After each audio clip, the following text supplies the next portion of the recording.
Good morning. Good morning. Good morning. Good morning. I see two people. I see one person right now. You peeked in. You peeked in, and now you are. Good morning. Good morning. Now you have. Hey, good morning. Good morning. We're going to talk about some things this morning. Giving God thanks for waking us up today and allowing us to see this beautiful Saturday in June that we had never seen before. So let everything that has breath praise the Lord. Everything that had breath, give thanks to our Lord for what He has done for us so far and what He got planned for us and stored for us in the future.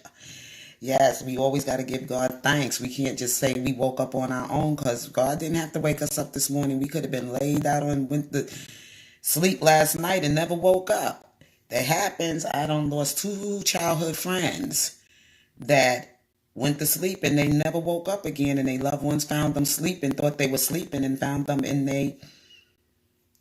they gone. They're gone. I just went to a couple of weeks ago. I just went to a childhood friend's, you know, memorial life service. Her mother also taking it this weekend. She's also having a life celebration for her daughter because the family now moved down to Rocky Mountain, South North Carolina. So she had her service for her in New York and for her friends and everything to see her and her go to her memorial to see her and everything. And then she took the body back home where the family is originally from Rocky Mountain, North Carolina to bury her daughter. Yeah, she left two daughters behind and a grandchild. But her children are in good standards. None of them are, wilding out or anything like that. And they all seem to be doing well. Her mother has really been a strong mother raising her two daughters. Because she also has a sister as well. Had a sister as well, baby's younger sister. And she was a little younger than me. And she was a child that, grew up in the community with us. And everybody had played their role during that time in the village to help this young mother when my little childhood friend, her mother was going to school and working and everything else like that, and her mother would help, but her mom also had worked sometimes. So when her mom wasn't able to watch her, other elders in the community watched her, and some of those elders were my family members. That's why we had a childhood, you know, experience together. And that's how it was back then. I don't know today. You got to be careful who watch your kids now. Anyway, let's move forward, okay, in this conversation. I see two people already in my chat here. I don't really get to see, I know how many people in my chat, but I don't really see your comments or anything on while I'm here. And that's cool. That's cool. That's cool. That's cool. Because I'd rather people to do whatever comments they want to leave after they view my video and my live or whatever. I'd rather you just leave those comments for me to look at later on after you finish seeing the entire video. I don't really like to be in the chat talking because sometimes it could be distracting. No offense to anyone and anything, because I know sometimes you want to ask me things and you want me to come back and answer whatever questions you may have. But it's no offense. I will answer those questions. Okay, I will. If you have anything you want to address to me, whatever, you can leave that in my comment section, and I will be glad to get back to you at my most earliest convenience. Okay, so because sometimes when I watch lives and a person is talking, they can't read everything everybody is saying because sometimes the lives be moving, and you can't really hear what the person. Excuse me, y'all. I'm waiting on my husband to bring me my breakfast. He went to his mom's house to go pick up some breakfast. And, I'm just going to try to do this as quickly as possible because his mom made breakfast this morning. She always make big breakfasts and food and everything over there.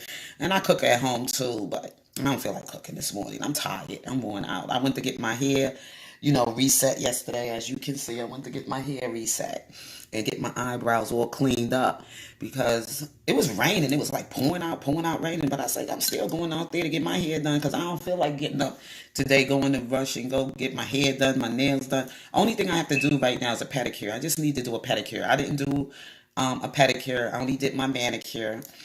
And my toes don't look all busted or jacked up or anything, but it's just time to, get a new fresh painting done on my toes. That's all.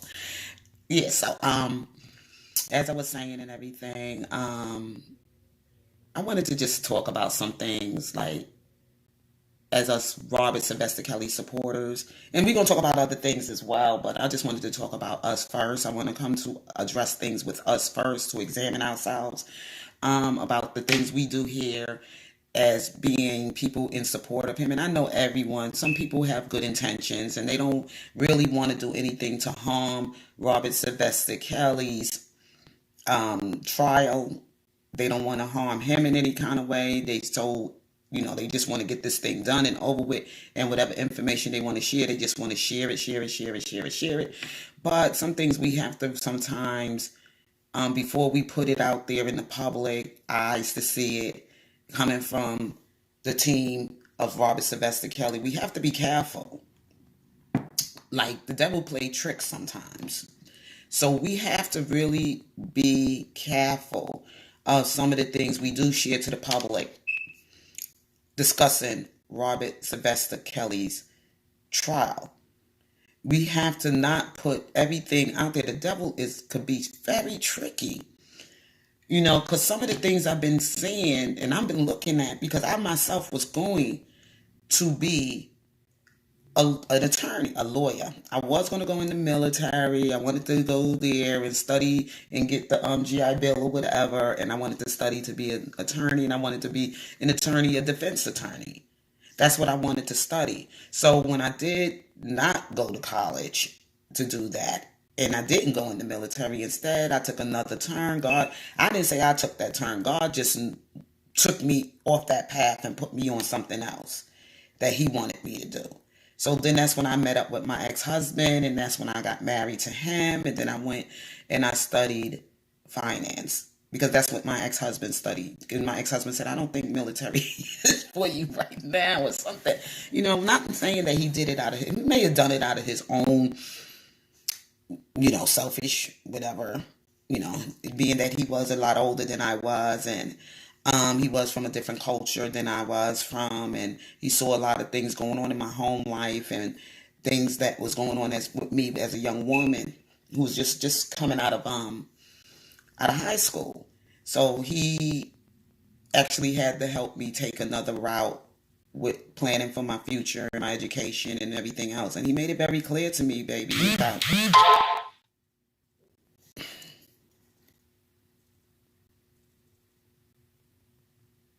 Okay, this is what I'm going to have to do, please.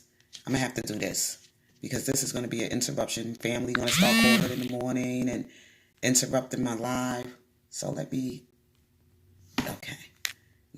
Okay.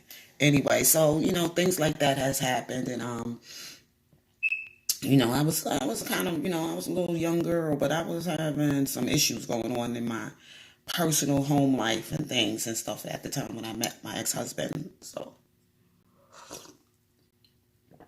I'm unable to share all of that, but my mother didn't really think it was a good idea for me to settle so young, because she did it. And at her time, it was different for her. My mother was a woman that came up in those times. Her family, she's a Southern Geechee girl, came up from Charleston, South Carolina. My dad also came up from his little hometown state in the South Carolina as well. And he was a young man. And his mom and them, they was from next to Georgia. I think Abbeville, South Carolina. And my mom is from Charleston, South Carolina. So I got those things really, really tucked in me, like really in me. Those Southern roots, and like Kwame Brown said, mama's kitchen, mama's cooking, coming up in the South, and you've been taught some things, from mama cooking. You coming up, it's deep. I can understand where he's coming from when he says mama's cooking. Mm-hmm. Mm-hmm. Things we were taught to say, things that we were taught to do, even during our struggles in our life and our dealing with our humble beginnings. I say humble beginnings. I never say poverty. I say humble beginnings. And people putting their story out there, being disrespectful, Like he's a human being. He's a man. He's a human being, and he's gonna, defend himself, and defend his family. You can't go out there discussing things about people's family and talking to things you don't know anything about. Just so you out here clout chasing, looking for popularity, looking for favor in the public, looking for these people to come on. We all human beings here. We all have some things in our life that is not for everybody to know about. It's not.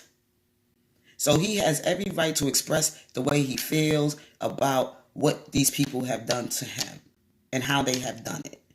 Once he get through all of this stuff, then he could go on and do whatever he need to do. But they've been coming with attacks on this man ever since he took that, whatever, that he walked away from the NBA and they did whatever they did in 20 years of what he dealt with and experience. Only he knows, what he's been through. And he's sharing that right now, his story, and he's letting people know what he's been through, how they overlooked him for things, and how they try to jack him up after they drafted this young man out of his education, took him from his education and put him in the NBA so young. And it may not have been his choice, but it was something he had to do at that time because he wanted to help out and do what he needed to do as a man to take care of his family. These people don't know what they do. How they go around hurting these people. And some things need to change in these policies. It needs to change within the law. And this is what my whole big fight is for Robert Sylvester Kelly. How they damaged that man's reputation in the public. How they put him in front of the public and defamed his character. And said things that we don't know if these women could be.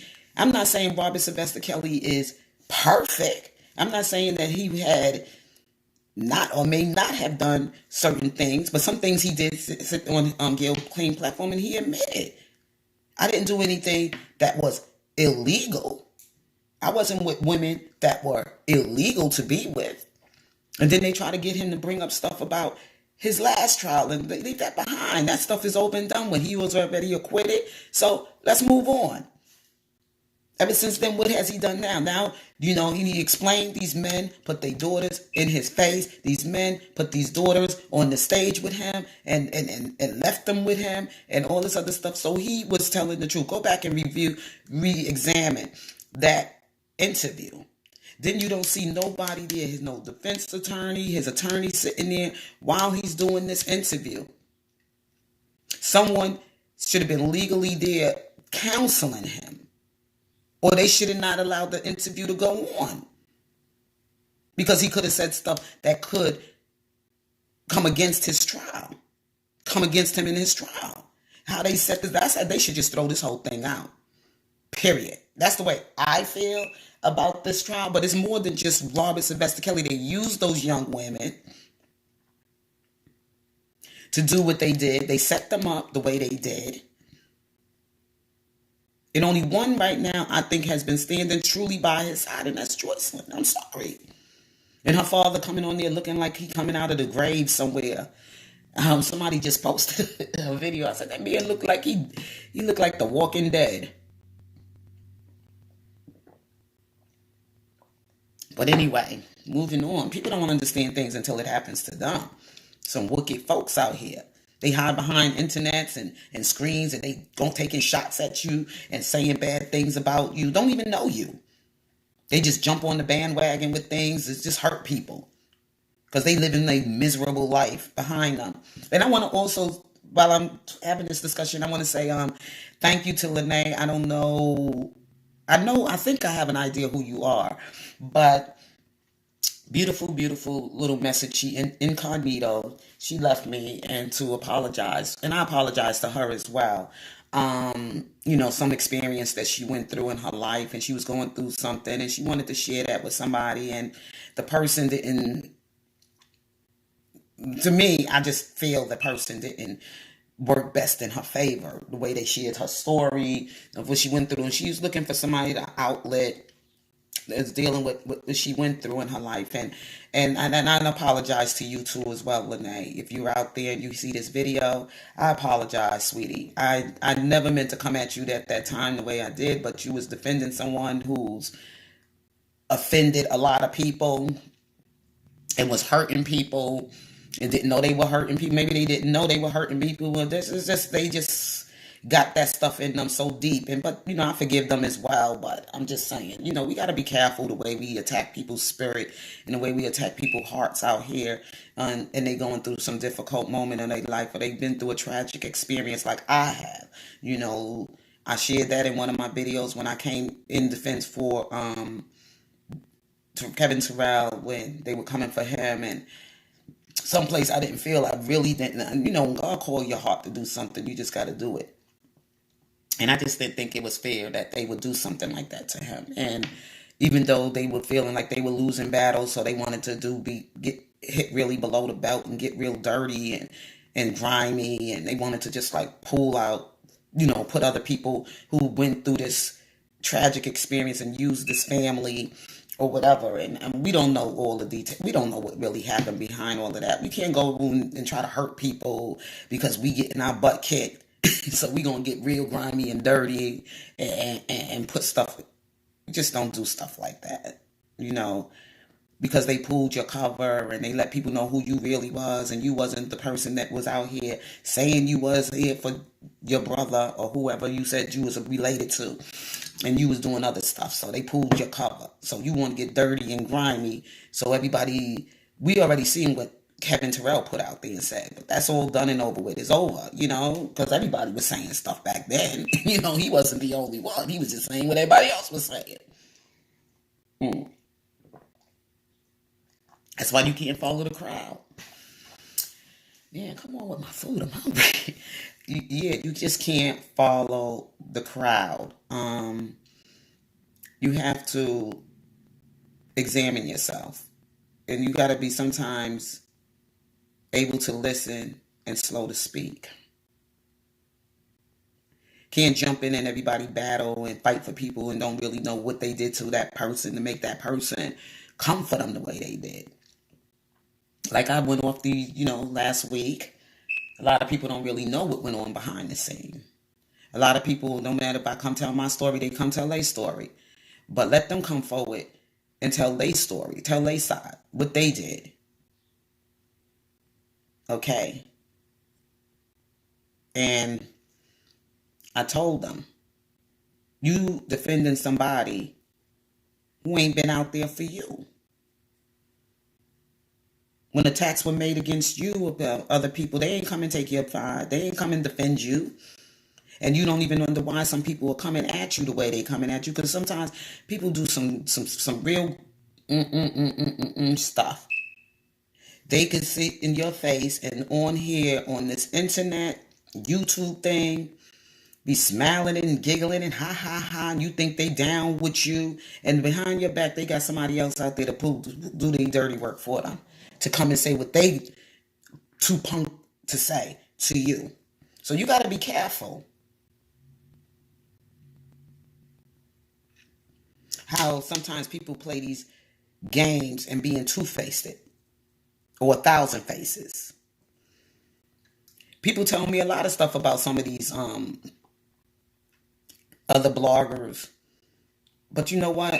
I got to see it for myself. I have to examine it for myself. I can't go by what everybody else say. I have to see it for myself. It's the same way I felt about what I said about Dana J. Some of y'all sit up here and y'all attack Dana J. And when I come forward to say something kind about Dana J., people come in and attack me, but you don't know. He might have done something to you and it hurt you. But don't pull me in on that. You deal with him when he do something to you. And don't have nobody else come in and mess with you. Put somebody else in your stuff with you. I dealt with Dana J when I dealt with Dana J. I don't go to Dana J's lives. I don't call Dana J on the phone. I haven't even had any conversation whatsoever with Dana J, except for that time when he came to my chat and he just told me that, he prayed, he left me words of strength and words of encouragement. I didn't see any of you come and say anything to keep my spirit lifted high and give me any words of strength and encouragement, but y'all gonna come and tell me to be against Dana J? I don't think so. That meant a lot to me for what he said. And I thought that was beautiful. It helped me. It helped me. He let me know that it's okay. Even Christ had to lose his temper at times. None of y'all came to my defense. None of y'all even came here to encourage me. But y'all running over there laughing and giggling with that person up over there talking about cultural obligations and talking about misleading y'all one thing, they saying one thing and doing another thing, talking about cultural obligation and being black and proud and being pro-black and being for the rights against crimes against men and men being wronged in the justice. The only men that I know been wronged has been the black man. Ain't been no other man but us. Because we always out to take care of everybody else but us. So let's move to this story that's hitting the internet so hot about the little 16-year-old boy. BB gun shot by an Asian man or whatever. Vietnamese or whatever the man is. I don't know the whole story to that story. They only giving you some highlights, but nobody knows the inside story. Okay? They give you the highlights, but some people don't know. I don't live in that community. I don't know that Asian man. I don't know that child, and I don't know the child's father. So I can't jump on the bandwagon with everything because they said it's a little black child. But what I saw on the bicycle when they showed the highlights of the story and they gave you a little highlights of the story and they gave you whatever inside, whatever they had of the story. I don't jump on every story for the black community. I go and I have to do a self-examination. I saw the father and they also the child. I looked at the child, which is a boy child. He was wearing a pink shirt. Little plaits in his hair. He had some plaits in his hair. On a bicycle that looked more for a female child to be riding. People, kids can ride. No. Let me tell you something. I'm telling you something from the Word of God. Okay? When God said, train up a child on the right way, he or she should go. And when they get old, they don't depart from them. Okay? Bring these children unto me. This is a boy child riding a little pink little bicycle. You have to be careful what kind of toys you give to your children to play with. You have to be careful the kind of cultural hairstyles, whatever that you put in your children's hair. And even some things that you dress your children in when they're young. If I had a boy child, and I helped raise a lot of male children in my family. I played my role with them. I've been a part of their Christian life and their Christian growth. I never would allow them to wear hair braids or little skirts to church with me. Regardless of what the world is acceptable to the world. But I'm not bringing my child up to be a part of the world. You're going to step out different from the world. That's why we got the problem we got going on right now. Because everybody want to do with the world. This is what's fashionable with the world and follow the trend of the world and follow this with the world. I don't play that. I don't mind having fun. Let them listen to music and have fun and they go through their season and they life or whatever like that. But I have to also give you some correction along the way. I also have to guide you along the way because I've been here before you. And I know what's out there. And as an elder and as a mom or a dad or whoever to your children, you got to be careful what you follow. What kind of programs on TV that you allow your children to watch. What kind of educational curriculums that your children are getting in their school? You can fight against these things, teaching them two mommies and two daddies. And I spoke about that before in a video. I don't follow everything of the world. I'm different from the world. I'm a child of the King, the Most High God. I'm a heirs of His. And when I say I practice the life of how to live right as a person, because it's not easy. It's a straight in there because the world is broad. It's broad. The road to destruction is broad. And that's the devil. And I tell people that. I don't jump on the bandwagon with everything. With the Asian man, oh, they only gave him fined him $10,000 and he got out on $1,000 bond. But we don't know the whole inside story. They tell you anything, and it's a setup for the black community. I ain't see the mother. Only saw the child and the father. Yeah, the father looks like a confused black man. The child is a child. He told this story about how he got shot, but he's alive. He's breathing. He was able to talk. He's on his feet. No true injury. We don't even know if it was a real gun. It could have been a BB gun. Or the bullet could have just like skinned them. People will just tell you anything to get the sensation of the story, to get the sensation of the crowd, and to get all this stuff popping. Hate crimes against Asians and black people fighting against the Asian community. I have met some beautiful Asian people that have done my nails, and then I went into their shops to buy whatever's, hair care products or whatever. I can't jump on the bandwagon with everything. Some has treated, because sometimes people are looking at you as an individual. Not what your community is doing, but you. So that young child, I don't know nothing about him. I love children. They innocent and pure. I would never want to hurt a child. But people need to look beyond what they see in the flesh. You got to go deeper to examine things. Don't jump on the bandwagon with everything. Oh, we going to do this. We coming for our children. And da-da. I don't get down like that. Okay? Like I said, I saw the father. I saw the child. Where's the mother? Why they got this child dressed up in this little pink shirt and in a little pink bicycle and da-da-da? I look at it as an LGBTQ issue. Not a black community issue. And I'm not a part of that community.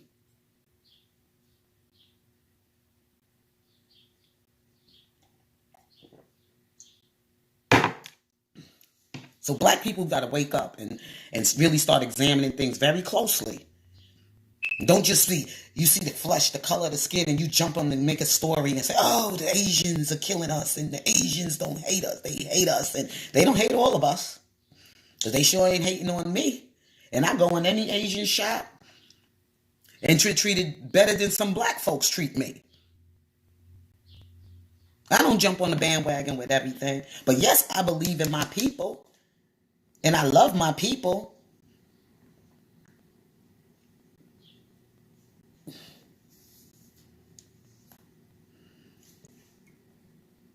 And I don't want to see nobody shooting nobody's child down without going to the parents and talking to the parents. I don't know the whole story.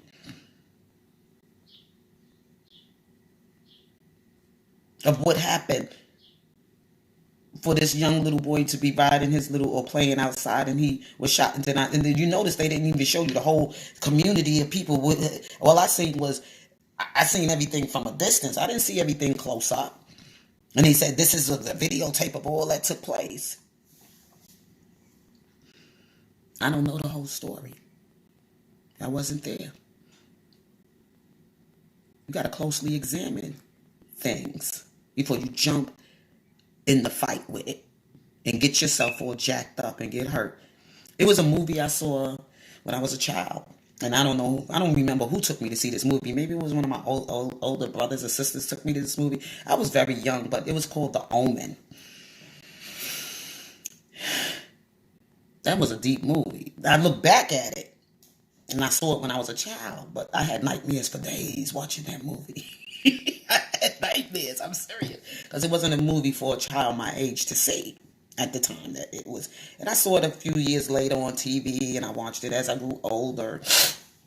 And somehow it just came back to me of seeing that movie called The Omen.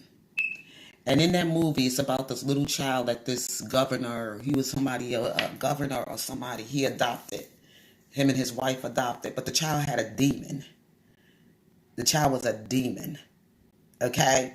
But because of it being a small child, they felt like, oh, he wasn't doing this thing. The child killed the nanny. I don't know what it did to the mother. It also killed the mother. And in the end, the father found out because when the priest, he went to the priest or whatever, and the priest told him, you got to cut his hair. And if you see those three numbers, 666, that is the devil's child.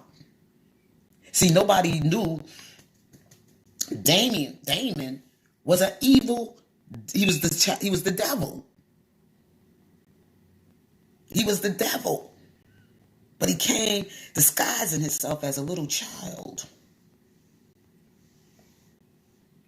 I saw that movie a long time ago. If you ever want to look that movie up, you can look it up. It's probably somewhere you could find it. Somewhere it's called The Omen. The child had 3 6s in his head. And the father went when he found out and wanted to kill the child. Because he had to take the child to the altar to have the child slain. You know what I'm saying? To kill that spirit or whatever that thing was. But the people came after him and killed the father. He says, he's the devil. I don't understand. But the people thought he was being the devil because that was a small child. You follow me here? So when you got to really look at things very closely, because everything ain't about the black people. Everybody's attacking us. Everybody's against us. Everybody wants to take us. Blah, blah, blah, blah. But the reason why we under attack, some of us, you know why? Because we sometimes don't see ourselves. Or some of the things we doing. Like I'm saying with this R. Kelly thing. Some of our people out there just the foul mouth, they cussing and screaming and carrying on and doing some real foul play up here on these YouTube streets. Doxing people, getting background information on people, and exposing people background information on the internet and all that stuff. That's not cool. Just because they do it don't mean we gotta do it. If we here for Robert Sylvester Kelly, we don't gotta keep this thing going like, wait, let me expose your files, let me expose you, let me do this and let me do that. 2 wrongs don't make it right. Evil for evil is not going to make it right.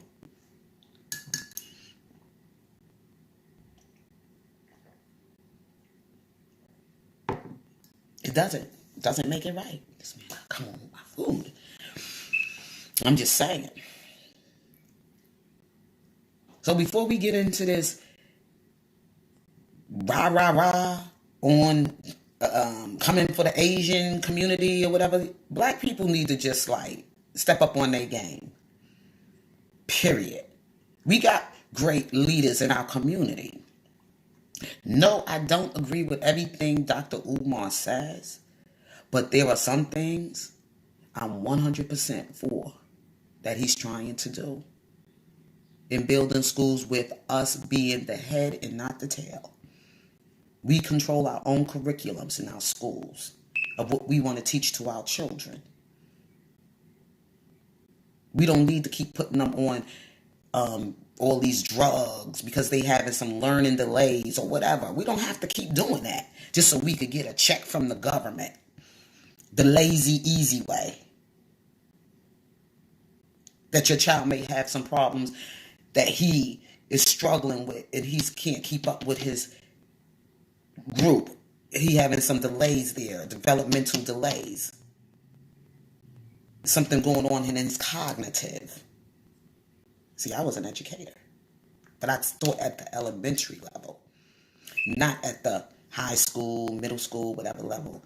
People want now me to come back in the classrooms and help some children with some of their, that's what I was saying. I was studying some things, and I'm like, I don't know if I really want to really want to get involved in all of this again. I might want to just do some other things, but still in all, I'm just saying. And I believe, and I totally, because I was in that educational field, and I was in the school system. So I can really relate to some of the things Dr. Umar is saying for African American children, mostly our children.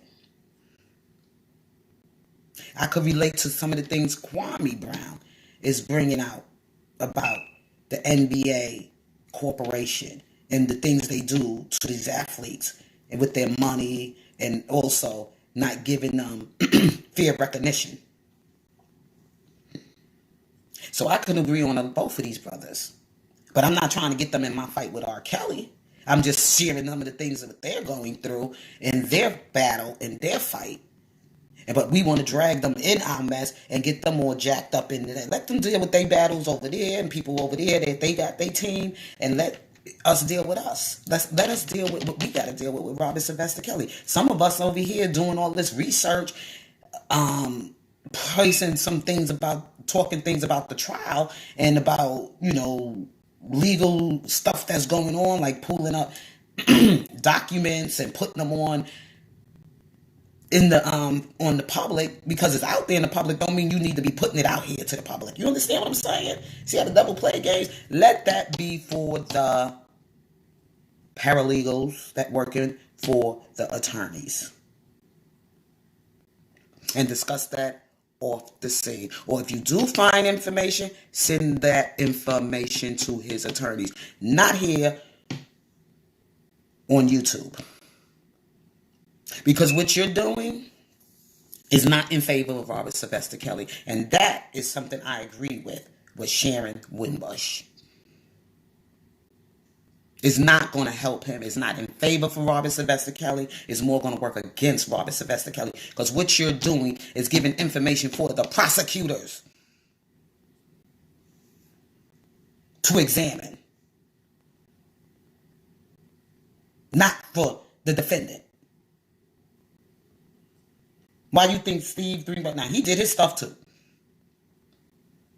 And some of them attorneys that they chose are not working for R. Kelly either. But we'll get into that some other time. And when I spoke on Barack Obama, people attacking me. Yes, he still belonged to this community. Yes, he's still the African American black man in America that is sitting in a high position that can do what he can do to help Robert Sylvester Kelly, regardless of what people he deal with and hang out with or whatever. He still belongs to our community.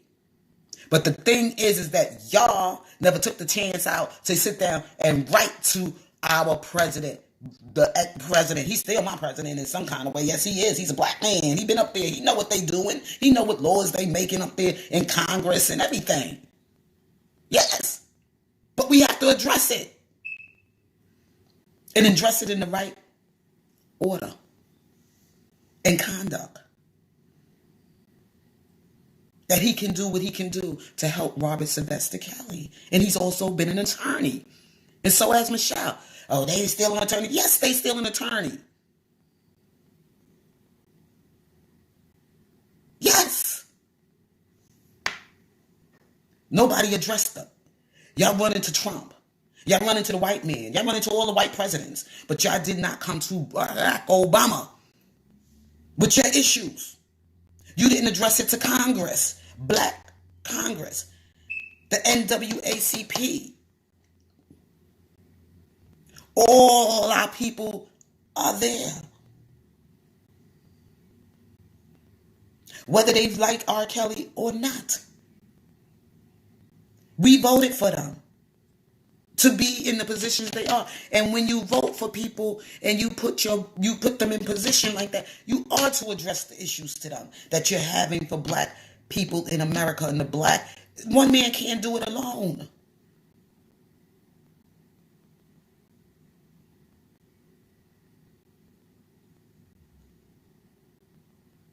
My Lord. My Lord. But instead, we just tearing each other down and crabs. Oh, that one, he ain't no black man. He ain't no black man. He ain't ready for us. He ain't doing this for us. You sitting back complaining, but they here for you.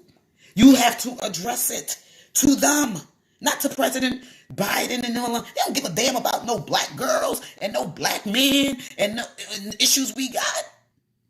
They taking care of their own. That's why they here sitting high. They taking care of their people.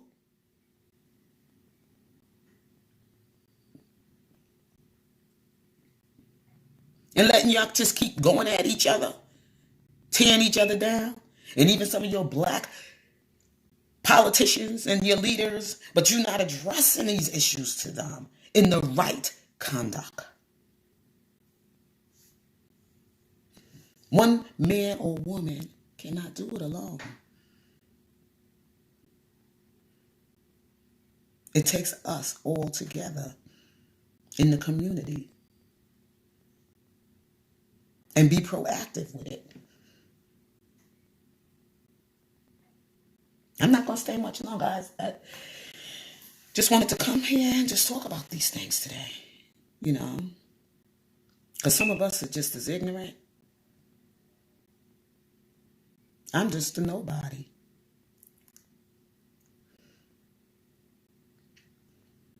With this 364 people on my as subscribers, and that's cool. That's cool. I'm just a nobody. Now, moving on to discuss about this protest going on. I said, Daddy Lolo, hit me up. You can hit me up in my comment section and post where this event, I know it's going to be in Fort Greene in Brooklyn, but what time and the date that it's going to be taking place. That's all I need to know. Okay, and those of you that may know Daddy Lolo or y'all know about the event or whatever, please post it in my comment section somewhere so I can get this and have this information. I'm not going to be running from everybody's channel looking for him. I'm not going to do that because there's some lives some things I just don't want to be a part of. I don't want to be in, get myself caught up with, because I'm pulling myself out of a lot of stuff that goes on, the foolishness that I see going on and the conversations I see taking place on some of these platforms, on this R. Kelly stuff. I don't want to be no part of that anymore. I'm looking, if you see me running around to your channel when you're doing a live on the R. Kelly platform, that's because I was looking for Daddy Lolo. I'm moving around looking for him. So I'm going to bring it on my platform like Daddy Lolo, where are you? If you are here or people here that do know Daddy Lolo, who's giving this event in August for the Roberts event, because I'm real about what I'm saying. I want to be there. I want to attend it. I'm from New York.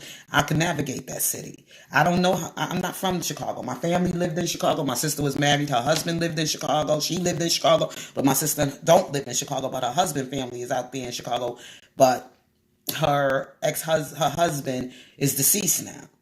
She still probably stay in touch and everything with her in-laws and stuff like that. But her husband is deceased now, so my sister doesn't really much go out there. She got friends and stuff out there in Chicago, but she ain't, this is my thing, not my sister thing. My sister, she involved in her other kind of organizations and doing shit she's out there doing, so I'm not trying to, pull my sister in on this R. Kelly thing. My sister know how I feel about R. Kelly, and she ain't no R. Kelly fan or nothing like that. And I ain't trying to shove that down her throat either.